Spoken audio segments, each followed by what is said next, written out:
Halo teman-teman semuanya, selamat siang dan selamat datang di salah satu acara dari rangkaian webinar Internship Preparation Series 2022, yaitu Work Ethics and Violence Prevention, Meaning and Implementation, yang diadakan oleh CDC Fispal UGM dan bekerjasama dengan Bukit Vista dan Never OK Project.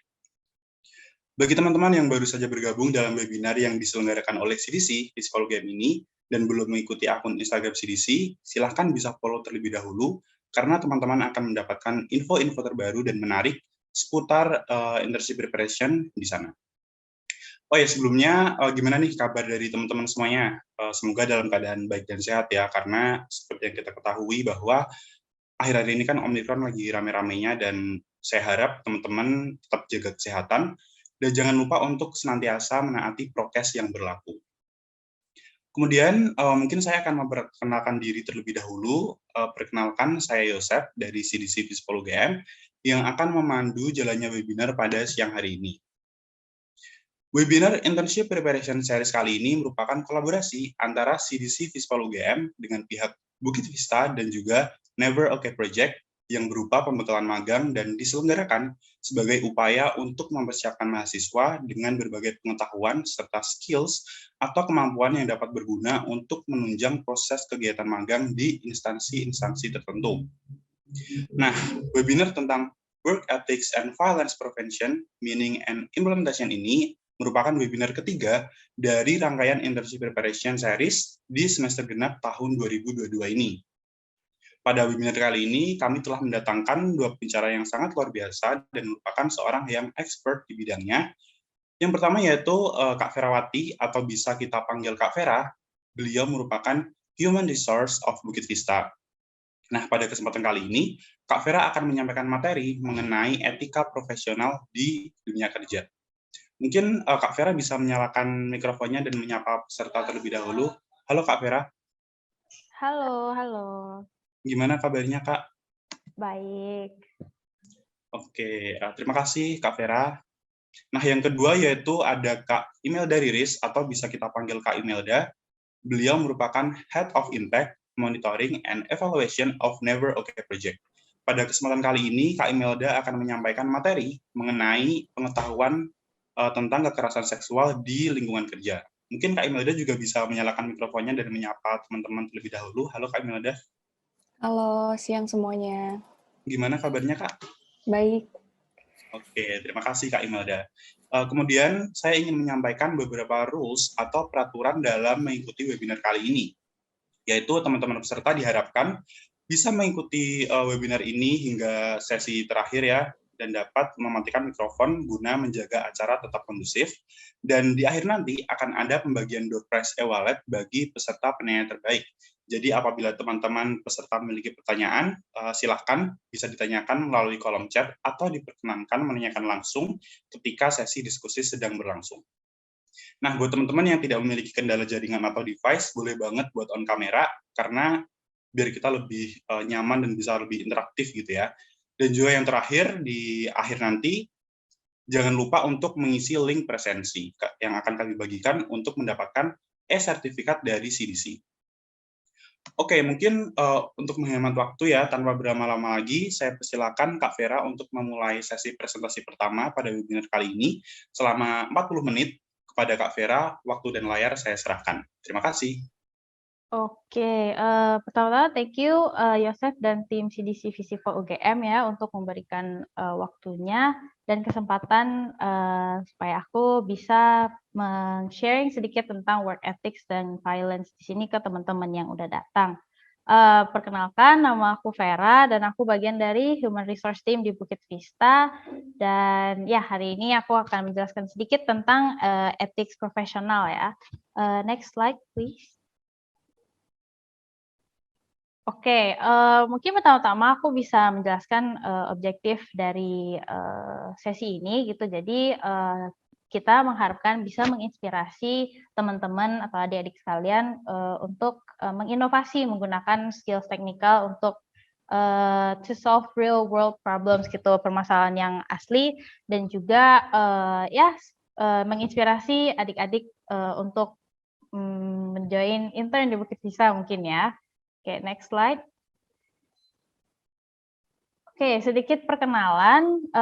Seperti yang tadi udah aku bilangin, aku part of the human resource team di Bukit Vista, dan aku lulusan dari Sian Chiao Tong Liverpool University di Suzhou, China, and jurusan Business Administration. Dan a little bit fun fact, aku orangnya suka banget nari, jadi kalau misalnya udah latihan nari tuh suka lupa waktu gitu. Next slide.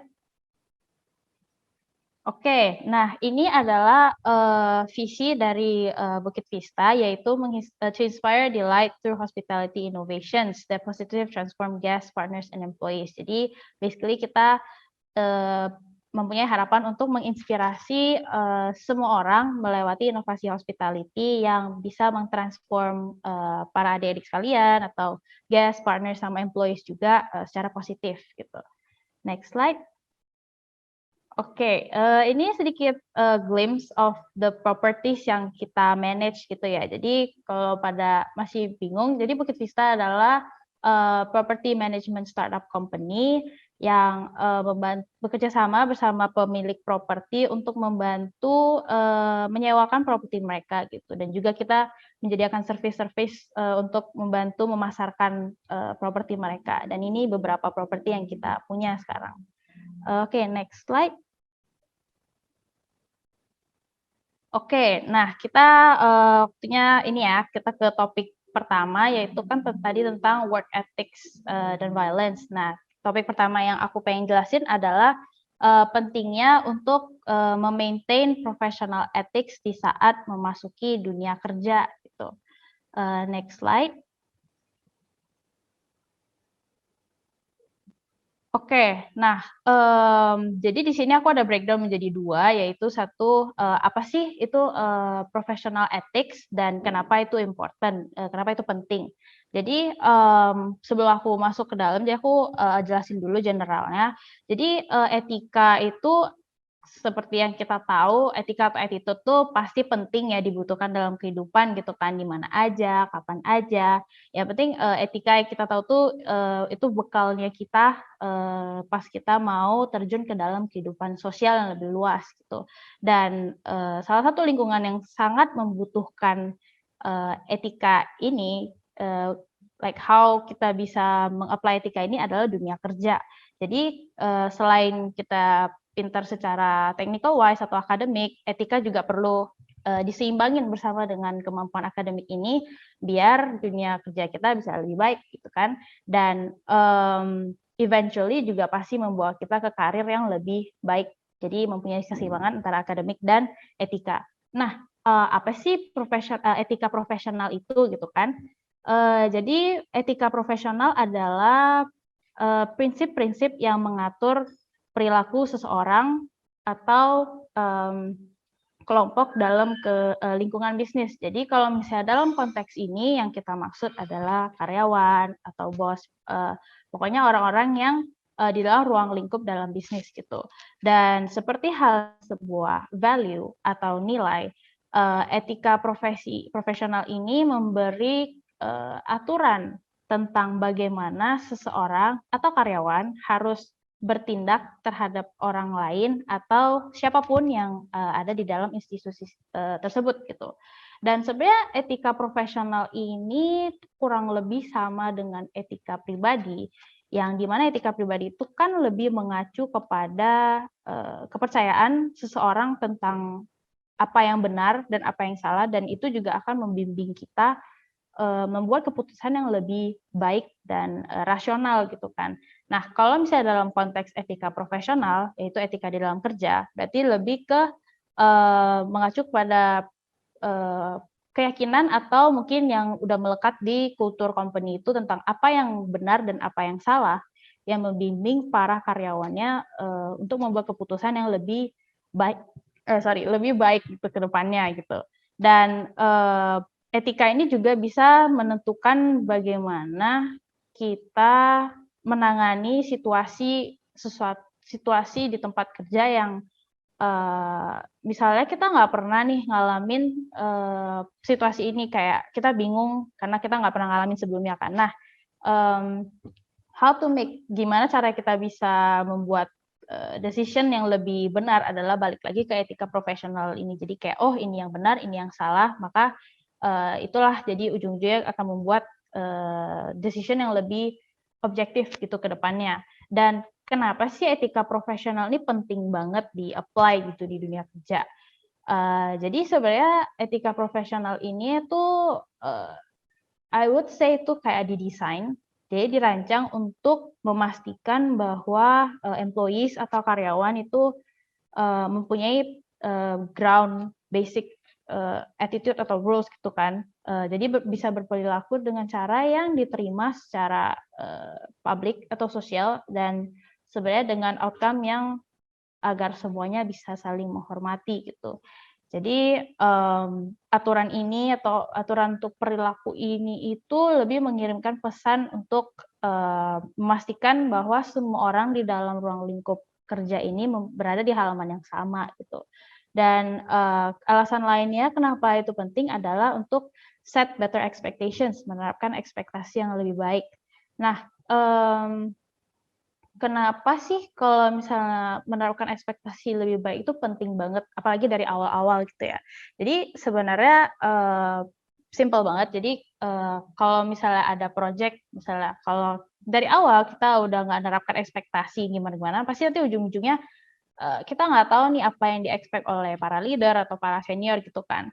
Dan seperti yang bisa aku kan human resource, jadi kayak aku menyadari juga kayak banyak permasalahan kerja itu dikarenakan adanya perbedaan ekspektasi gitu. Jadi di mana sang leadernya mempunyai ekspektasi yang mungkin lebih dikit, tapi yang juniornya kiranya ekspektasinya lebih besar, padahal sebenarnya tidak sebesar itu. Makanya dari awal itu penting banget untuk mengeset ekspektasi yang lebih benar gitu dan di agree between two parties gitu kan.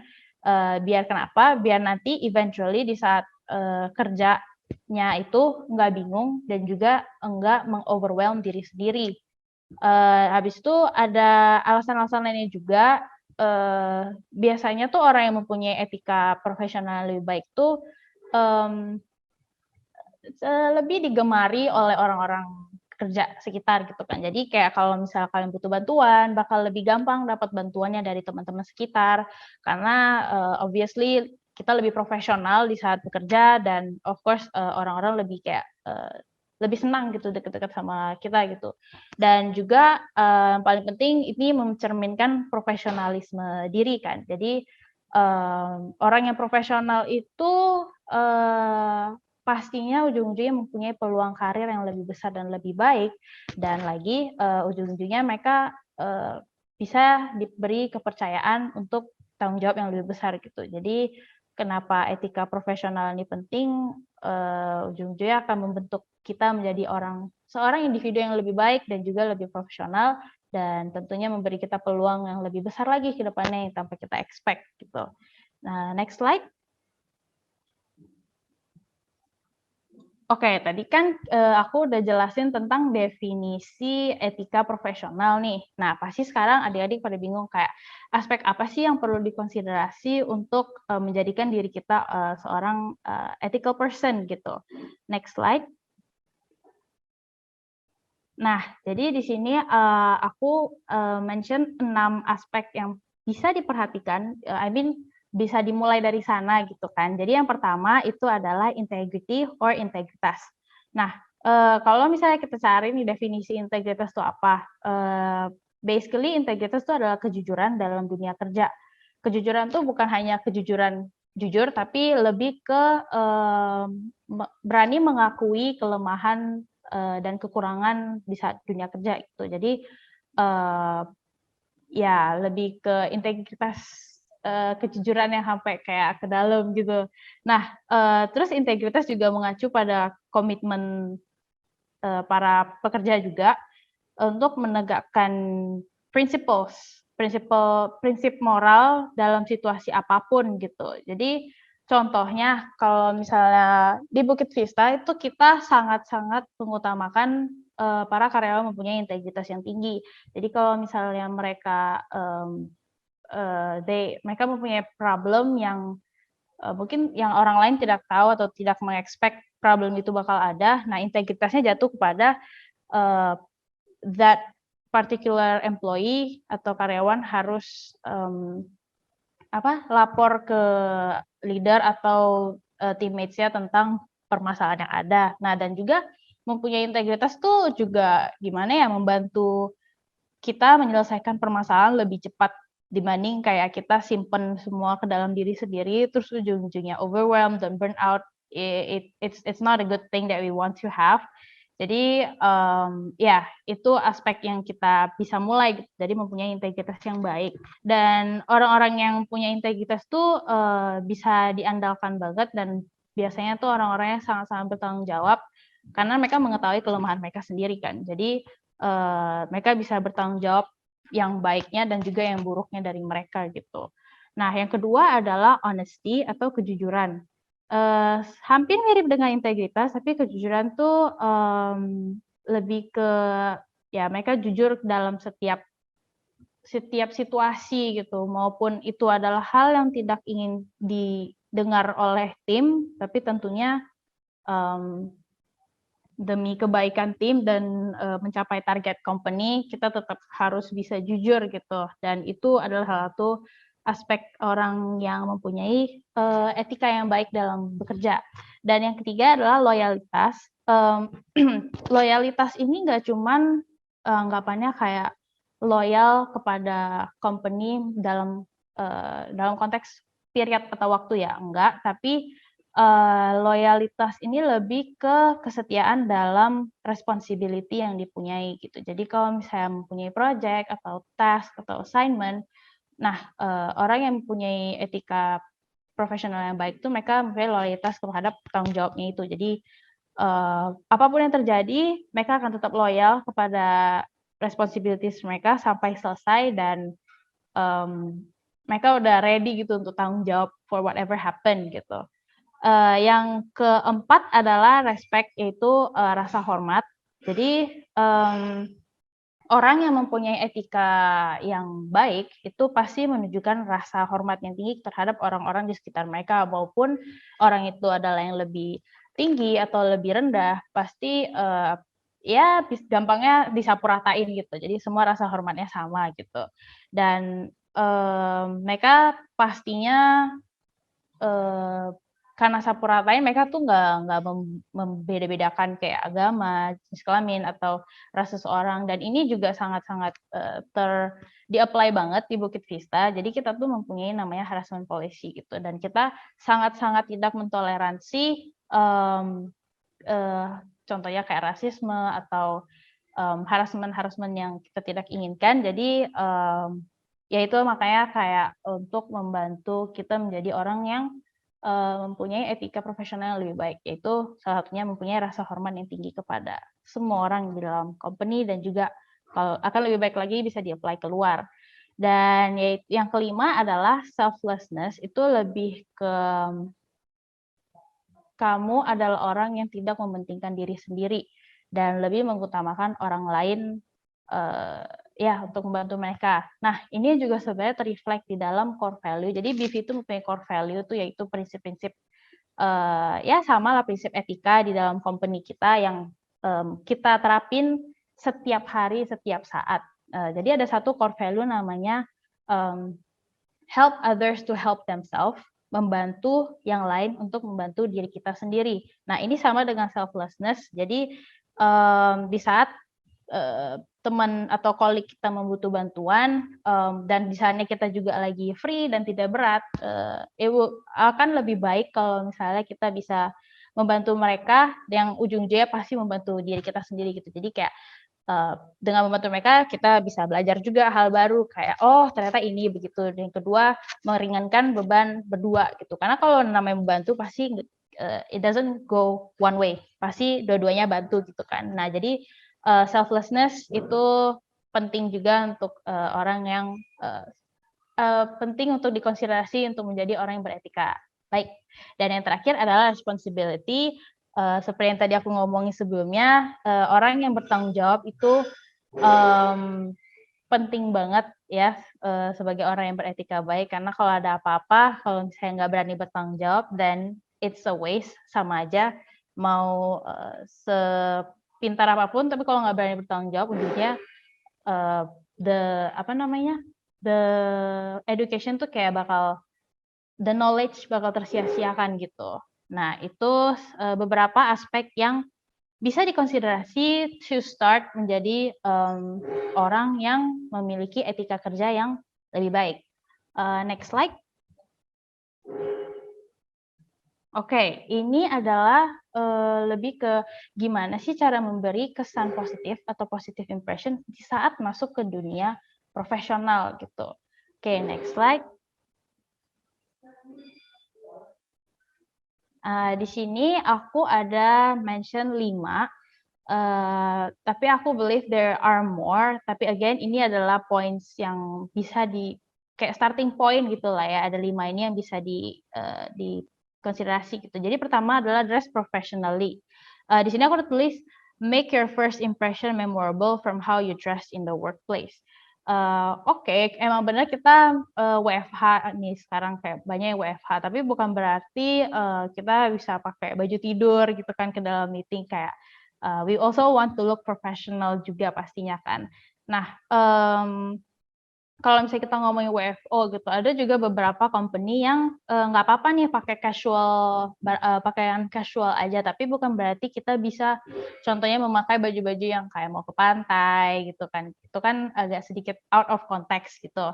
Dan menurut Harvard study juga 55% first impression orang itu dilihat dari how you look and how you dress. Jadi ya itu lumayan penting sih untuk mempelajari how you can dress professionally. Sebenarnya kalau misalnya WFH gitu, kalau di Bukit Vista kita boleh banget kayak pakai kaos dan ya celana pendek atau gimana. Cuman kayak again how you appear professionally, kayak gimana di saat Zoom meeting itu bisa kelihatan secara profesional, dan itu pun mungkin termasuk dengan background-nya kita juga gitu. Jadi kayak make sure that everything looks professional in a way walaupun kita WFH atau WFO gitu. Dan surroundings juga penting banget gitu kan. Nah, itu yang pertama. Yang kedua adalah learn your coworkers name. Ini tuh sebenarnya nggak harus, cuman kalau misalnya kamu baru masuk tim, I think ini adalah hal yang mungkin, misalnya aku sebagai senior, ada anak baru, dia baru masuk, tapi dia udah bisa panggil nama-nama senior, itu kayak secara nggak langsung membuat kita kayak, oh wow, berarti dia tertarik untuk benar-benar bekerja sama kita gitu, dan dia show interest cuman hanya dari mengenal namanya aja, mengingat dan mungkin tahu sedikit-sedikit responsibilitasnya gitu kan. Jadi it's a very simple or small thing to do, tapi itu impact-nya besar banget, apalagi untuk anak-anak yang lama gitu kan, memberi impact yang kayak, oh oke, anak baru ini tertarik gitu, dan benar-benar dia kayak mau berteman dan mau bersosialisasi dengan kita gitu. Yang ketiga adalah mempunyai positive attitude. Ini tuh lebih kayak membantu kalian to appear more approachable, sama sopan aja. Jadi again ini relate dengan menjadi seorang profesional yang baik gitu ya. Jadi whatever happens, apapun yang terjadi di dunia personal kalian, tapi kalau misalnya udah di dunia profesional, dunia kerja, coba usahakan yang terbaik to keep a positive attitude. Jadi akan lebih baik lagi kalau kalian bisa memisahkan permasalahan personal dan profesional kan. It will make you guys kelihatan sangat-sangat profesional dan lebih mature, dan orang jadi kelihatannya kayak, oh ini approachable banget dan dewasa banget, dan mungkin kita ya seperti yang tadi aku bilang, mana tahu kita ditawarin jenjang karir yang lebih bagus gitu, karena kita lebih mempunyai orang yang kita attitude-nya lebih positif gitu. Nah, yang keempat adalah take initiative. Nah, ini tuh di Bukit Vista juga kita encourage banget anak-anak atau employee semua untuk mengambil inisiatif. Inisiatif tuh maksudnya kayak jangan tunggu diberi tugas Tapi instead kalian bisa memulai dengan mengenali bandwidth atau kapasitas kalian dalam bekerja, kayak oh aku tuh cuma bisa bekerja sampai segini doang gitu. Nah tapi kalau misalnya ternyata kapasitas bekerja kalian besar, nah kalian misalnya udah selesai nih satu tesnya, be proaktif dan menginitiate ke senior kayak, Kak ada yang bisa aku bantu lagi nggak? Nah seperti yang aku bilang sini, proactiveness is attractive, especially to senior or leaders. Itu membuat kita menilai kayak, oh ternyata anak ini memiliki kapasitas yang besar dan motivasi yang besar untuk grow, tumbuh menjadi individual dan employee yang lebih baik gitu ke depannya. Dan yang kelima adalah menggunakan proper work ethics, sama seperti yang tadi the 6 things yang aku jelaskan sebelumnya. Kalau bisa digunakan dengan baik itu bagus, dan apalagi work ethics yang sudah melekat di dalam company lama gitu kan, dan itu menunjukkan bahwa kalian itu benar-benar tertarik untuk bekerja dan berkontribusi di dalam company, dan pastinya kayak itu menambah daya attractiveness kalian gitu di dalam company gitu. Next slide. Oke, nah ini how to manage self-discipline, gesture, speaking style, and appearance. Ini sebenarnya relate sama yang slide sebelumnya yang tentang gimana kita membuat impression yang kesan positif gitu kan di saat masuk professional world. Jadi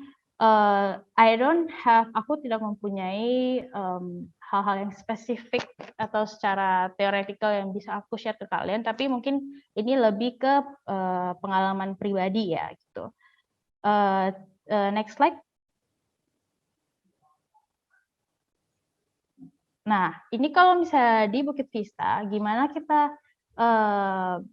memaintain self-discipline, kita menggunakan Google Calendar gitu. Jadi di Bukit Vista tuh kita ada banyak tools yang kita pakai kan di dalam company. Nah, salah satunya adalah Google Calendar.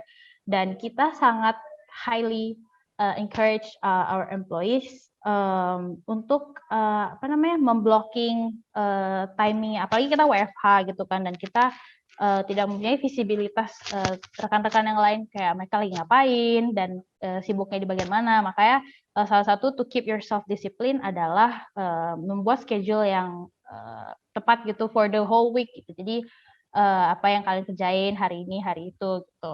Dan kalau mau ngomongin tentang gesture atau gaya bicara, I think if we think kayak positive attitude gitu kan, nah, keep professional dan mempunyai tone yang lebih cheer gitu, dan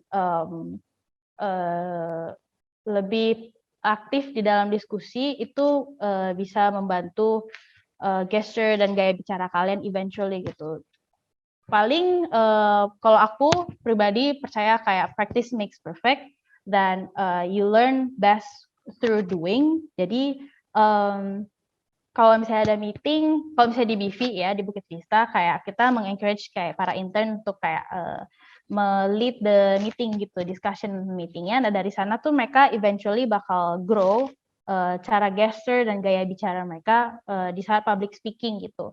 Dan as you can see itu di screenshotnya itu lebih ke menunjukkan gimana kita culture di Bukit Vista gitu saat meeting. Jadi kalau bisa kayak misalnya contohnya buka kamera, karena biar kita bisa ngelihat gesture dan apa yang mereka rasakan di saat meeting itu. Jadi kayak it's important kayak untuk have a better visibility, contohnya simply dengan buka kamera, dan keep a bright attitude, smiley face gitu di saat meeting. Next slide. Oke, ini sedikit tentang internship program kita. Mungkin boleh diklik ya, Bella.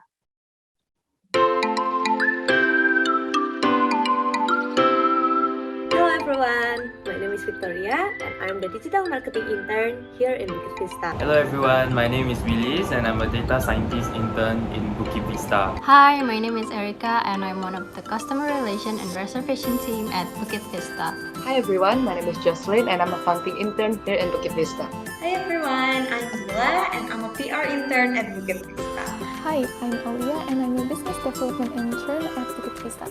Hi, my name is Rizky and I'm the current UI UX design intern for the product development team here at Bukit Vista. Because I want to take advantage of the remote working opportunity it provides. At that time, I thought that working with individuals from all around the world sounded like a pleasant experience, and I was right, especially in this pandemic, because I've gotten to know my colleagues here from Bali, from Jogja, even the Philippines and also the Russia. Was because I fell in love with the work culture and atmosphere here. Everyone is an innovator. They have young entrepreneurial minds, just like myself. BV not only supports us as individuals, but fosters our creativity and our freedom to test and innovate things as much as we like within the workplace, allowing us to constantly innovate at inspiring delight. It's because I've heard so many great things about interning here from the stories of my upcoming classmates, such as how you're being given real-life projects and how the environment really supports you to grow as an intern, and how you're supposed to use English for your everyday tasks. It's actually very fun and enjoyable to work in Bukit Vista. Secondly, you get to learn a lot through the projects that were given to you, and you get to explore wider stuff that you don't really touch in school. It's definitely the remote working situation. As someone personally from Qatar, thousands of miles away from Indonesia, it's great to be able to still contribute to a meaningful way and maximize my potential and productivity from the comfort of my own home. Even though I'm only an intern, I've never felt insignificant because everyone in this firm, from the executive, the chapter leads, and also the interns, has the equal role and also the opportunity to speak up and also share their thoughts. The freedom of learning, the freedom of communicating with anyone. In my case, I do a lot of one-on-one meeting with my seniors, even with my CEO, with the Bukit Vista CEO. Is the split as for the Manage My Property page. It is a page for our property partner. From this project, my team give me a full responsibility starting from the analysis, implementation until the iteration. I do it while collaborating with a lot of awesome people in the company, so I feel so proud and feel so thankful for this project. The current project that I'm working on is a Facebook scraper where I have to identify the current market demands. When I made guests happy and I can positively transform them. Be making a company guideline because it's a big project that I believe is very important for future visitors as well as the company in general, which is why it left a big impression for me. And yeah, tips for intern is never settle to learn more, and also don't be afraid to fail. You have to enjoy every moment that you have here. Make sure that you make the most of your time and to learn and grow, and also don't forget to have fun while you're at it. Is that you really should embody the core values of Bukit Vista, because I feel like it really helps you develop more as a person and also as an intern here. Is don't be afraid. People in the company will be more than happy to welcome you. They will always be happy to answer your questions. So don't be afraid to show your leadership, your ownership to your project, because this responsibility given to you will be a big opportunity for you to always explore your potential. Thank you. See you at TV.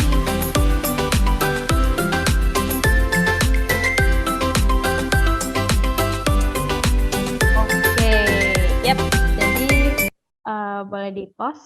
Oke, thank you Bella. Jadi that's a little bit about the culture yang ada di BV. Tadi juga ada anak intern yang bilang kalau kita bisa meng-apply core value yang ada di Bukit Vista, it will lessen mengurangi beban di dalam work gitu, karena kita semua juga sangat mengacu ke dalam si core value ini. Nah, ini sedikit job vacancy. Jadi kita ada beberapa intern positions yang lagi buka sekarang. Jadi kalau kalian mau kepoin boleh banget ke bukitvista.com/jobs untuk mengecek mana yang cocok dengan interest kalian gitu ya. Next slide.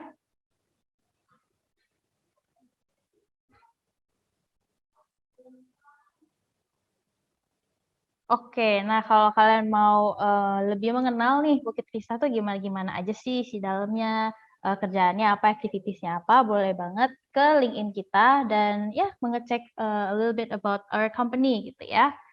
And I think that's all, itu semua dari aku hari ini. Semoga informasi ini bisa insightful untuk adik-adik sekalian dan semoga kita bisa menginspirasi kalian untuk mempunyai etika kerja yang lebih baik. Thank you.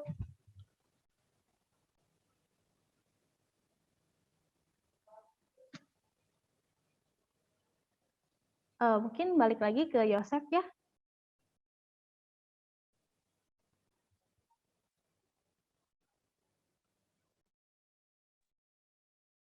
Oke, luar biasa. Terima kasih Kak Vera atas pemaparan materinya.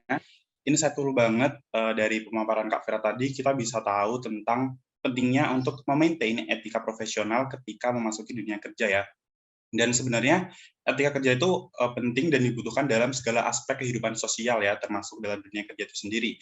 Jadi dalam dunia kerja itu kan ada prinsip-prinsip yang harus kita jalankan ya, dan mirip-mirip dengan etika pribadi, tapi mungkin bisa lebih kontekstual karena tergantung dari lingkungan kerja masing-masing itu sendiri gitu. Dan juga etika profesional kerja ini penting banget dilakukan karena untuk memastikan bahwa para pekerja memiliki manner yang dapat diterima dan dihormati satu sama lain. Karena kan kita kerja nggak sendirian ya, ada atasan, ada rekan kerja, ada klien gitu.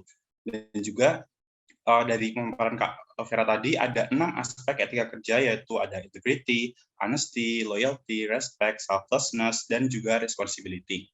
Menarik banget, mungkin akan kita bahas lebih lanjut di sesi tanya jawab ya Kak. Dan juga tadi yang tertarik buat join di Bukit Vista, mungkin bisa langsung kepoin aja ya di websitenya.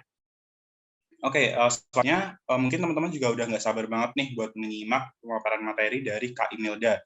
Jadi langsung aja saya persilakan Kak Imelda untuk menyampaikan materi kedua pada webinar kali ini selama 40 menit.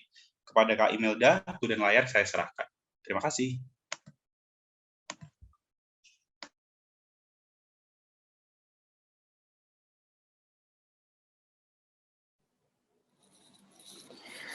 Halo semuanya.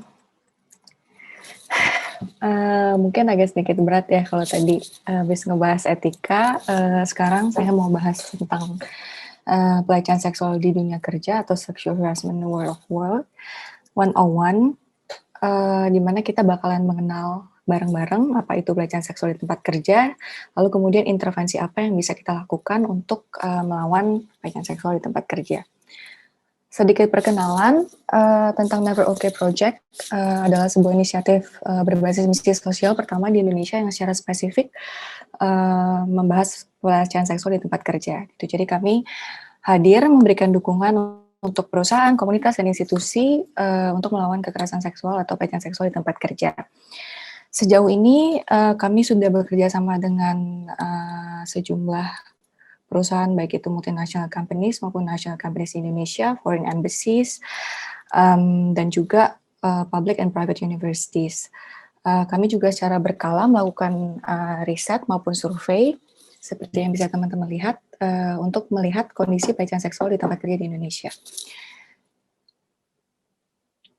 Oke, sebelum kita membahas lebih lanjut tentang apa itu pelecehan seksual, saya mau sentuh sedikit kenapa sih hal ini penting gitu. Kenapa tiba-tiba ngomongin pelecehan seksual sih Kak? Kita kan lagi persiapan magang nih.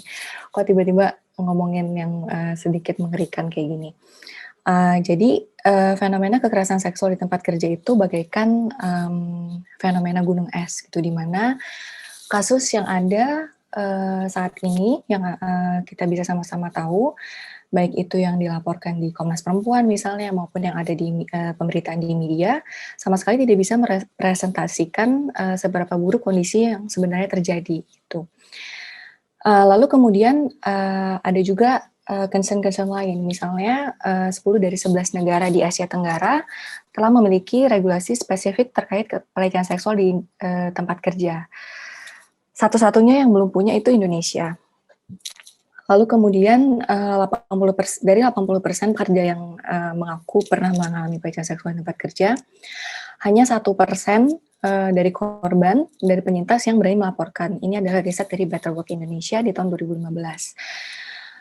Lalu ada juga riset di US yang mengatakan perusahaan harus menghabiskan sekitar 700 juta dolar dalam tiap penyelesaian kasus pelecehan seksual. Tentu aja ini mungkin nggak apple to apple dengan kasus yang ada di Indonesia, tapi hanya gambaran kasarnya. Di tahun 2018 sendiri, Never Okay Project pernah melakukan sebuah survei dengan responden lebih dari 1.200, di mana kami menemukan bahwa pada responden perempuan, 96% pernah mengalami pelecehan seksual di tempat kerja. Jadi hanya 4% yang nggak pernah mengalami. Lalu mungkin teman-teman juga pernah dengar tentang Me Too Movement yang sempat ramai di perbincangan beberapa tahun lalu, yang mengungkap fenomena kekerasan seksual atau pelecehan seksual di dunia kerja, tapi pada waktu itu khususnya di dunia atau industri entertainment, yaitu di Hollywood. Nah, padahal ketika kita bicara tentang pelecehan seksual di tempat kerja, kita berbicara tentang hak untuk bekerja dengan rasa yang aman, yang mana adalah hak semua pekerja. Di Indonesia sendiri, sebenarnya dalam Undang-Undang K3 kurang lebih udah dibahas sedikit gitu, tentang adanya undang-undang ini untuk melindungi dan menjamin keselamatan pekerja di Indonesia. Tapi tidak secara spesifik membahas tentang pelecehan seksual di tempat kerja. Berdasarkan ILO, ada 4 kategori potensi bahaya terhadap K3, di mana potensi bahaya keempat yakni potensi bahaya menimbulkan risiko pribadi dan psikologis. Salah satunya adalah pelecehan seksual di tempat kerja. Gitu. Nah, kita masuk ke bagaimana kita bisa mengidentifikasi atau mengenal pelecehan seksual di tempat kerja. Jadi, dari katanya pelecehan seksual itu mengandung 2 unsur, satu unsur pelecehan atau kekerasan, dan satu unsur seksual. Pelecehan itu terjadi ketika ada tindakan yang tidak disetujui atau tidak diinginkan atau menyerang seseorang. Seksual, tentu aja ini mengandung unsur seksual ketika penyerangan itu ditujukan ke bagian tubuh, atau melibatkan ajakan-ajakan yang bernuansa seksual. Lalu kemudian mungkin pertanyaannya,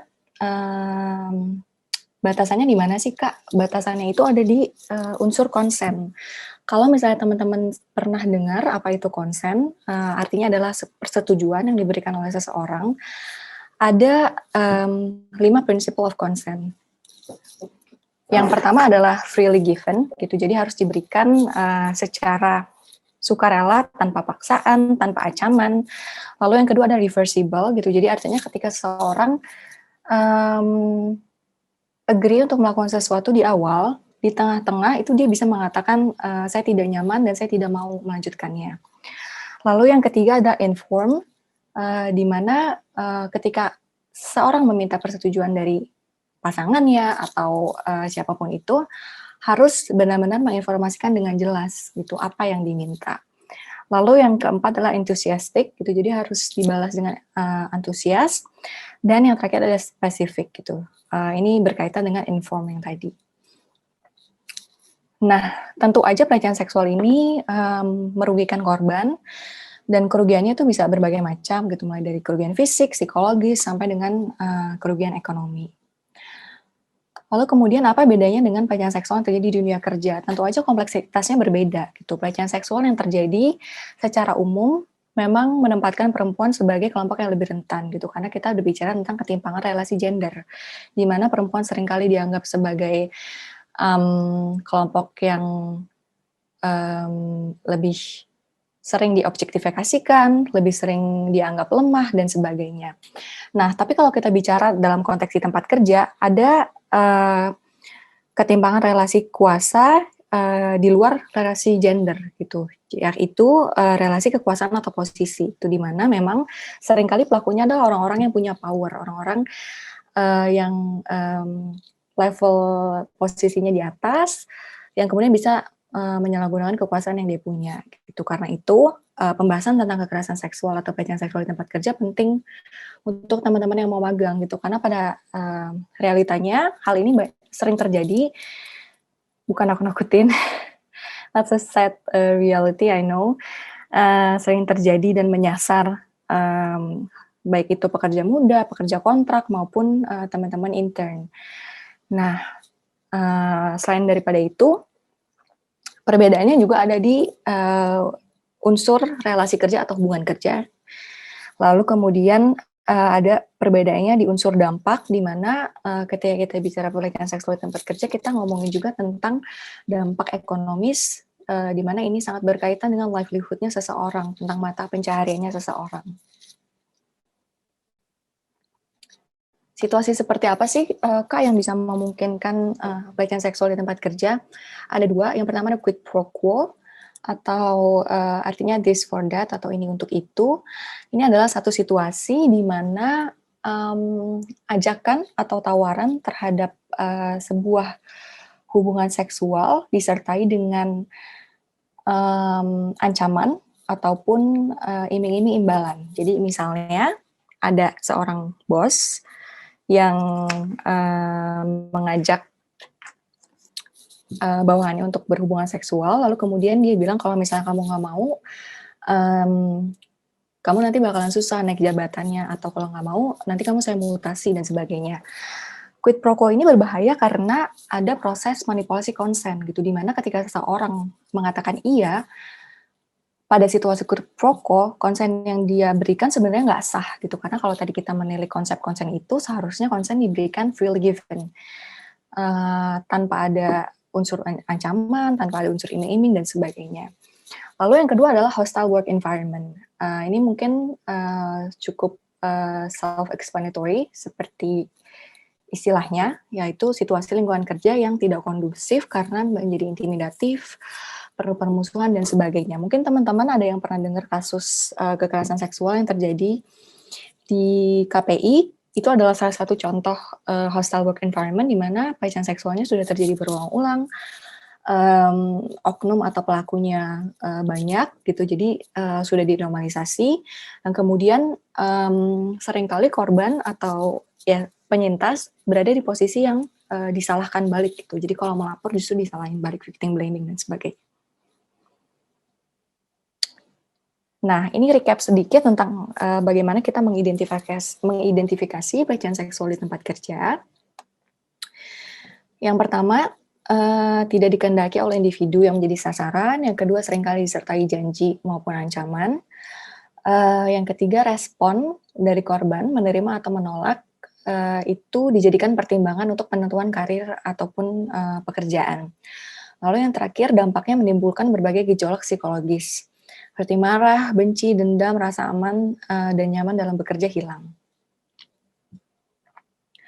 Kita masuk ke poin ketiga, bentuk pelecehan seksual di tempat kerja. Bentuknya ada berbagai macam. Kalau fisik mungkin teman-teman paling mudah ya mengidentifikasi karena jelas gitu. Misalnya dipegang, dipeluk, dicium tanpa persetujuan.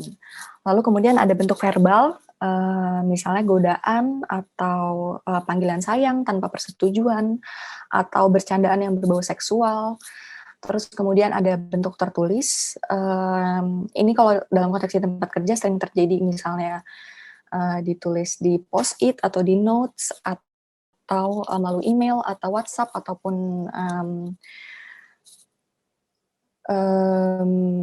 Slack dan sebagainya.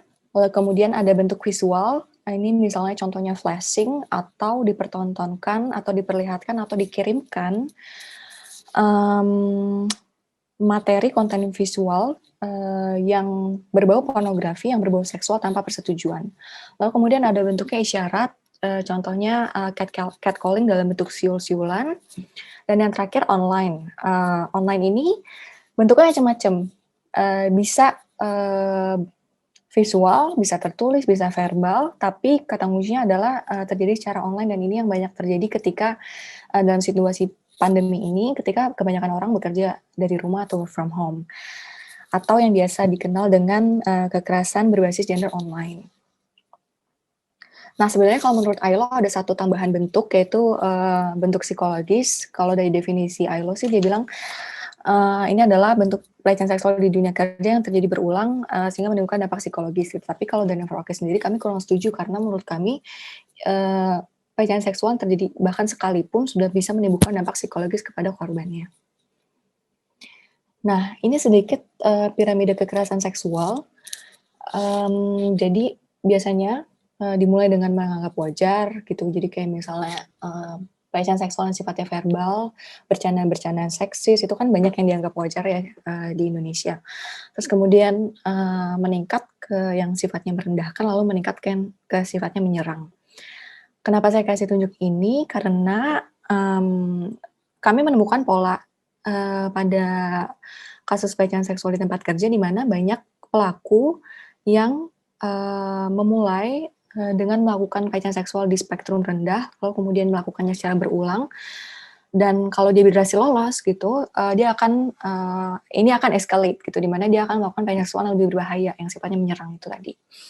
Lalu kemudian ini juga penting karena melihat pola-pola tadi, kalau misalnya kita melakukan intervensi dalam kalau misalnya terjadi pelecehan seksual di spektrum rendah, itu akan menjadi sangat penting gitu, karena kita bisa mencegah pelecehan seksual yang ada di spektrum yang lebih membahayakan.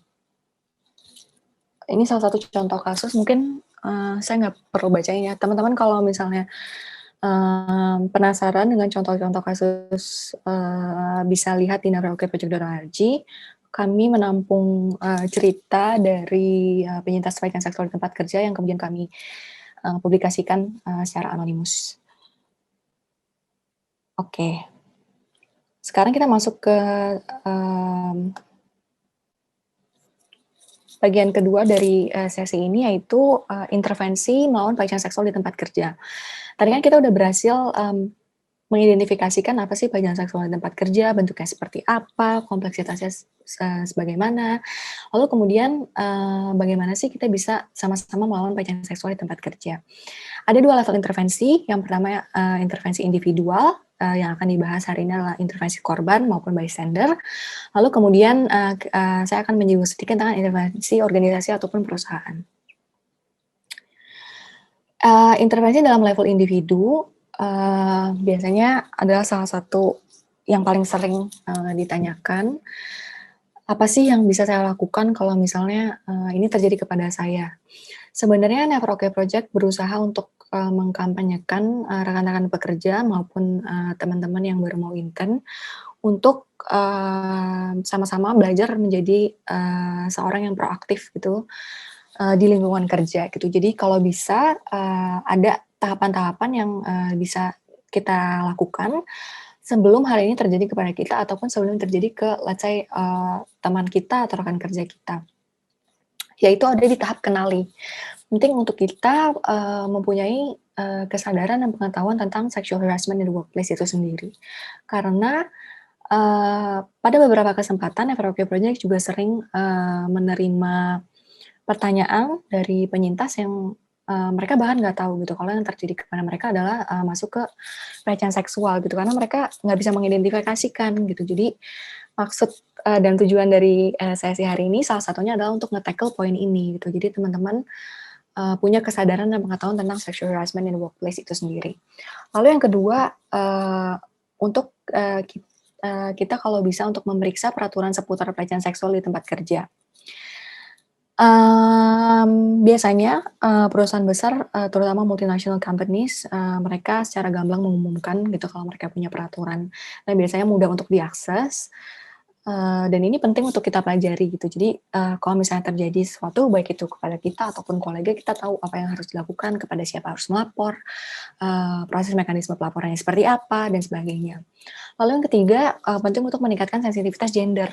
Kenapa ini penting gitu? Karena tadi seperti yang saya singgung sendiri, memang pada kenyataannya perempuan masih lebih rentan. Perempuan dan teman-teman dengan identitas gender minoritas lain masih lebih rentan, sehingga mungkin kita bisa sama-sama mengambil peran gitu. Jadi artinya pelecehan seksual itu bukan isu perempuan saja gitu. Memang perempuan itu lebih rentan, tapi laki-laki juga bisa mengambil peran gitu. Contohnya yang dikampanyekan oleh sebuah NGO bernama Aliansi Laki-Laki Baru gitu. Gimana sih saya sebagai pekerja laki-laki contohnya bisa mengambil peran aktif gitu. Contohnya nanti bakalan kita bahas selanjutnya di bystander intervention. Nah, lalu yang terakhir adalah membangun kultur kerja yang sehat gitu. Jadi artinya saling menghormati, tidak melakukan sesuatu yang tidak pantas dilakukan di ruang publik dan sebagainya. Langkah-langkah ini tadi termasuk dalam kategori preventif. Lalu yang kedua, langkah kedua adalah tegaskan gitu. Jadi kalau misalnya terjadi pelecehan seksual, baru terjadi pertama kali dan kemudian terjadi di spektrum yang tadi saya sempat singgung, saya spektrum bawah. Misalnya ada bercandaan berbau pornografi atau misalnya bercandaan di chat WhatsApp dan sebagainya, itu kita bisa secara personal menegaskan batasan antara pertemanan dan profesionalisme kepada rekan kerja kita. Nah, kenapa ini penting juga gitu? Karena berdasarkan survei dari Never Okay Project, selain atasan atau rekan kerja senior, di urutan nomor 2 dari survei yang kami lakukan, pelaku pelecehan seksual itu seringkali rekan kerja sebaya. Nah, ini sering terjadi gitu, di mana ketika rekan kerja sebaya atau kolega merasa nyaman gitu dengan pertemanan yang dibangun, itu mereka melupakan profesionalisme dan kemudian mereka melupakan konsep-konsep itu sendiri gitu. Jadi merasa karena udah sama-sama nyaman, nggak apa-apa deh gue ngerangkul dia gitu, contohnya kayak gitu. Nah, untuk kasus seperti ini kita bisa tegaskan aja gitu. Lalu kemudian yang kedua, tegaskan batasan antara ruang publik dan ruang private gitu. Lalu yang ketiga, tegur pelaku bila kasus masih bisa ditangani sendiri. Jadi mulai lawan sejak pertama kali terjadi dan stop normalisasi. Nah, yang ketiga adalah laporkan. Gimana kalau misalnya terjadi pelecehan seksual yang sudah sangat meresahkan, kemudian terjadinya berulang, dan rasanya saya udah nggak bisa handle sendiri nih Kak, gitu. Saya udah tegur pelakunya, saya udah remind dia tentang batasan ya profesionalisme, tapi tetap terjadi gitu. Apa yang harus saya lakukan? Laporkan gitu. Jadi ada beberapa tips dalam melakukan pelaporan. Yang pertama adalah catat kronologi. Kenapa mencatat kronologi itu penting gitu? Karena ini akan mendukung dan menguatkan proses pelaporan itu sendiri. Dan juga karena pada kasus pelecehan seksual di tempat kerja seringkali penyintas membutuhkan waktu untuk memantapkan diri untuk melapor. Terkadang ketika saatnya udah melapor, kronologi peristiwa itu menjadi rancu gitu karena mungkin penyintas mengalami trauma dan kemudian ada beberapa hal yang terlupa gitu. Jadi kalau bisa catat kronologi as soon as possible. Dan juga kami menemukan bahwa dari segi psikologis mencatat kejadian yang terjadi itu bisa menjadi salah satu proses healing gitu. Lalu yang kedua adalah meminta dukungan saksi dan serikat pekerja gitu. Jadi kalau misalnya teman-teman sadar ada saksi yang hadir, itu kita harus kalau bisa mendapatkan dukungan dia dalam proses pelaporan gitu. Karena ini sangat dipertimbangkan biasanya kalau misalnya ada saksi yang hadir. Lalu yang ketiga adalah temukan korban lain. Nah, jadi salah satu pola yang kami temukan juga pada kasus-kasus pelecehan seksual di tempat kerja adalah seringkali satu pelaku itu mempunyai lebih dari satu korban gitu. Jadi kalau misalnya kalian melihat ini adalah kasusnya, coba temukan korban lain dan kemudian melakukan pelaporan bersama-sama gitu. Karena ketika kalian melakukan pelaporan bersama-sama, tentu aja kasusnya jadi lebih kuat gitu. Lalu ya lapor dan kemudian setelah proses pelaporan sedang berjalan, penting untuk penyintas untuk tetap mempertahankan kinerja gitu. Karena seringkali memang ini sedikit miris ya gitu, sangat masuk akal ketika seorang penyintas pelecehan seksual mengalami kendala dalam performa kerja atau kinerja dalam day-to-day work-nya dia gitu. Tetapi pada kenyataannya ketika ada penurunan performa kerja, seringkali ini menjadi bumerang di mana pelaku menjadikan ini untuk menguatkan bargaining power dia gitu. Jadi pelaku bilang misalnya, coba lihat aja performa kerja dia kan kayak gini gitu, kenapa nggak mempertahankan saya aja dibanding mempertahankan dia gitu. Lalu yang terakhir adalah dapatkan dukungan dari orang terdekat gitu. Penting untuk mendapatkan dukungan karena proses pelaporan adalah bukan proses yang mudah gitu. Jadi kalau bisa dari segi psikologis teman-teman punya support system, punya orang-orang yang bisa dipercaya untuk berbagi keluh kesah. Nah, proses pelaporan sering membangkitkan trauma, mempersiapkan diri dalam hal-hal yang memperkuat pelaporan sangat disarankan. Lalu yang kedua, yang juga nggak kalah penting adalah intervensi di level individu sebagai saksi. Nah, bystander intervention itu penting banget karena pada kenyataannya prevalensi seseorang untuk menjadi bystander lebih besar dibanding kemungkinan seseorang menjadi korban gitu. Lalu kemudian apa sih Kak yang bisa saya lakukan kalau saya menyaksikan pelecehan seksual di tempat kerja? Ada strategi 5D. Yang pertama adalah delay.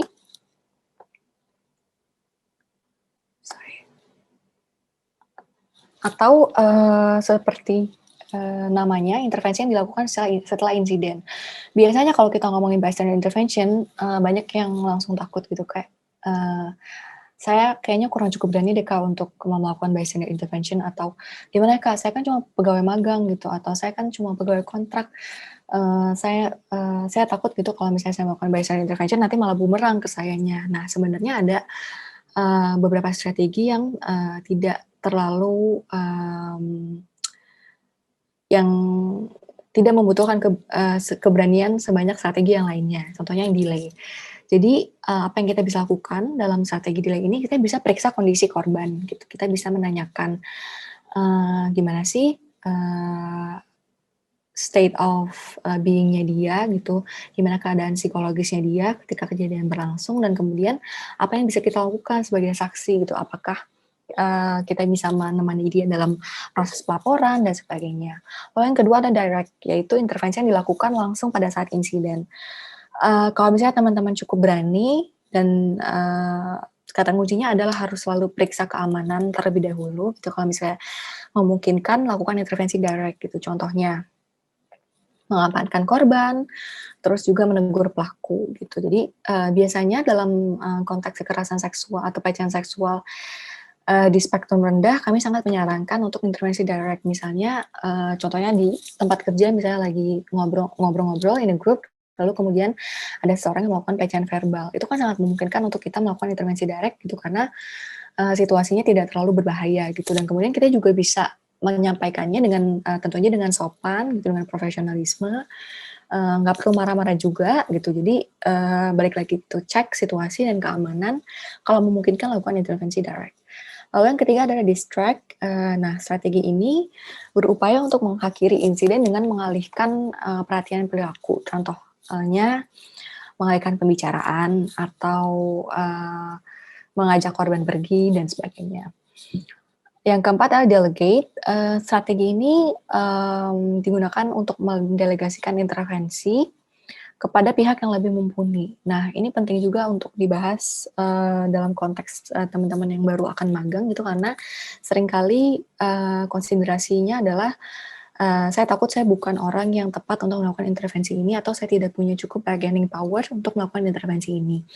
Delegate ini cocok misalnya, kalau misalnya contohnya nih kayak tadi, ada sebuah situasi di mana teman-teman lagi ngobrol dengan rekan kerja lainnya, lalu kemudian ada seorang rekan kerja yang melakukan pelecehan seksual verbal, dan kemudian kita nggak berani menegur nih gitu, karena mungkin kita lebih junior dan sebagainya. Kita bisa minta rekan kerja yang lebih senior, contohnya atau misalnya minta HR gitu untuk menegur pelaku gitu. Jadi kita bisa minta tolong aja untuk orang tersebut melakukan intervensi direct gitu. Lalu kemudian dalam konteks bystander laki-laki, seorang bystander laki-laki juga bisa mengambil peranan lebih gitu, karena berdasarkan pola-pola yang kami amati, dan juga waktu itu kami sempat berdiskusi dengan aliansi laki-laki baru, itu menemukan bahwa terkadang laki-laki itu lebih mendengarkan, ada sekelompok laki-laki yang lebih suka mendengarkan saran-saran hanya dari laki-laki saja gitu. Jadi kalau misalnya kita tahu orang ini, oknum ini adalah laki-laki yang seperti itu gitu, yang kenceng maskulinitasnya, mungkin kita bisa minta bantuan teman-teman laki-laki untuk menegur dia gitu, karena kemungkinan dia nggak dengerin gitu kalau yang melakukan intervensi misalnya rekan kerja perempuan. Nah, yang terakhir adalah dokumen. Mendokumentasikan kejadian dalam bentuk foto, video, ataupun catatan kronologi. Kenapa mendokumentasikan ini juga menjadi penting? Karena tentunya kalau misalnya ada bentuk dokumentasi yang jelas gitu, terutama dalam bentuk foto dan video, ini akan bisa digunakan sebagai bukti dan proses pelaporan tentunya akan lebih cepat gitu. Nah, tetapi perlu diketahui harus hati-hati kalau misalnya teman-teman punya hasil dokumentasi gitu. Jangan menyebarkan hasil dokumentasi sembarangan. Yang pertama harus dilakukan adalah kasih tahu penyintas gitu, kalau saya mendokumentasikan kejadian, apa yang mau kamu lakukan dengan hasil dokumentasi ini. Kalau seandainya penyintas pada akhirnya memilih untuk tidak melaporkan kasusnya, mungkin dia ada konsiderasi ekonomi dan sebagainya, itu kita harus menghormati keputusan penyintas, dan kemudian kita nggak boleh secara sepihak menggunakan hasil dokumentasi ini untuk melapor gitu. Jadi bystander itu juga harus tahu tempatnya gitu. Jadi kita harus selalu menghargai pilihan dari penyintas itu sendiri gitu. Salah satu contoh kasus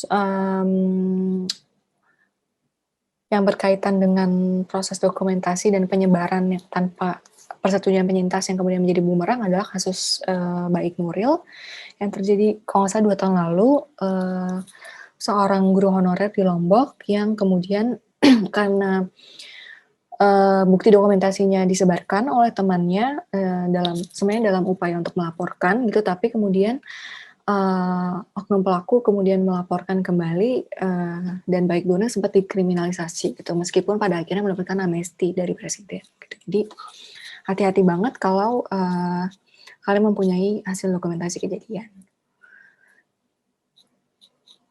Oke, nah yang terakhir adalah intervensi di level pemberi kerja. Ini saya singgung aja, singkat aja.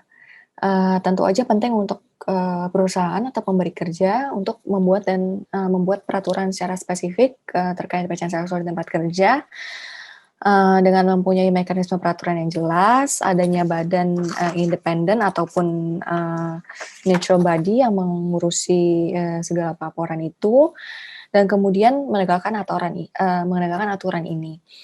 Yang gak kalah penting adalah perusahaan untuk mensosialisasikan peraturan yang dimiliki dari perekrutan, orientasi, hingga periode kerja. Lalu yang kedua adalah penting untuk pemberi kerja untuk mengambil tindakan perbaikan gitu. Jadi kalau misalnya berdasarkan evaluasi, berdasarkan hasil pelaporan kasus pelecehan seksual yang terjadi, dilihat belum mumpuni untuk melawan pelecehan seksual di internal perusahaannya, perlu mengambil tindakan perbaikan yang efektif, perlu melihat lagi apakah perlu ada perubahan di peraturannya, apakah perlu ada perubahan di badan yang mengurusi mekanisme pelaporan, dan sebagainya. Termasuk salah satunya dengan memberikan training khusus bagi karyawan yang mempunyai peran dalam sosialisasi peraturan, yaitu training of trainers. Kurang lebih itu aja materi dari saya hari ini.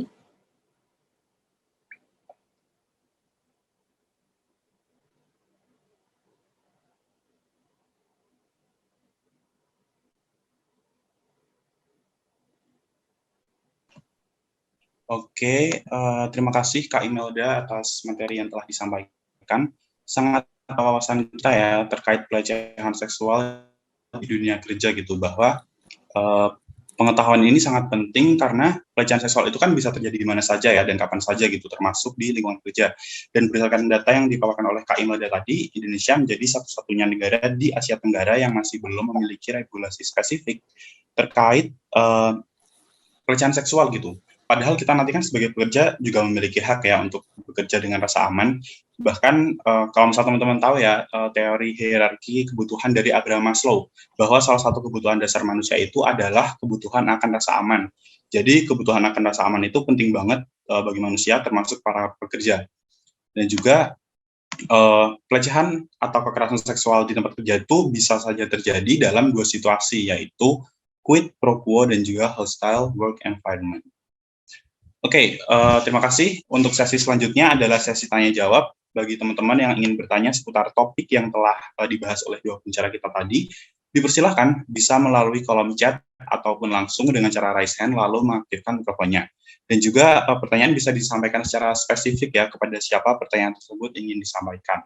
Oke, mungkin ini ada pertanyaan pertama dari Astutik. Mungkin Astutik bisa on mic, dipersilakan. Halo?